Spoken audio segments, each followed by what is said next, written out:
आप कभी जायज़ा लेकर देखिए कि हमारे दरमियान जितना बुरा बग़ैर टोपी के नमाज़ पढ़ लेने, वज़ू के दरमियान बात कर लेने या इसी तरह मस्जिद में गुफ्तगू कर लेने को समझा जाता है,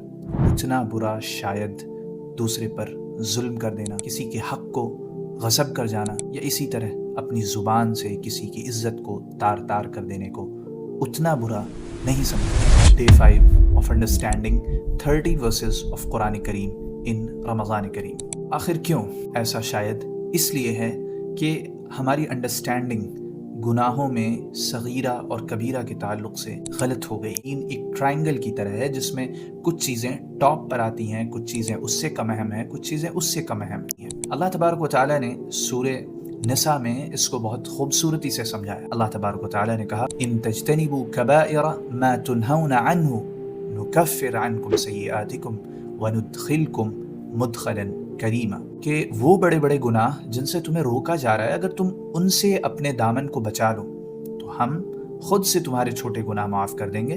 और तुम्हें इज़्ज़त की जगह में दाखिल करें। लिहाजा इस आयत से ये बात बखूबी समझ जानी चाहिए कि अगर आप किसी का हक़ मार रहे हैं, आप किसी के दिल को तकलीफ़ पहुँचा रहे हैं, अगर आप किसी बड़े गुनाह में मुलव्विस हैं और आपने ख़ुद को ये धोखा दिया हुआ है कि मैं उम्रे कर लूँगा या मैं मस्जिद की पहली सफ़ों में नमाज़ पढ़ता हूँ या मेरा ज़ाहिरी हुलिया दीनदारों वाला है तो मैं बख्श दिया जाऊँगा और ये सारे ब्लंडर्स, ये सारे खून मुझसे माफ़ कर दिए जाएंगे, तो आप ख़ुद को धोखे में रखे हुए हैं। क्योंकि अल्लाह तबारक व तआला के यहाँ ये तरतीब नहीं है कि आप सगाइर से बचते रहिए, छोटी छोटी इबादतें करते रहिए, आपके कबाइर माफ़ हो जाएंगे। नहीं, आपको कबाइर से बचना पड़ेगा,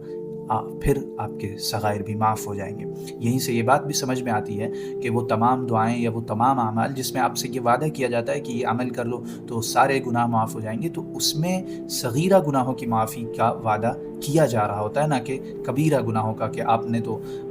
मखलूक खुदा को तंग करके रखा और आपने आके वो एक अमल किया और आप तो आपका सारा रजिस्टर साफ़ हो गया और आपसे अब कोई बास पुर्स नहीं होगी। ऐसा हरगिज़ नहीं है।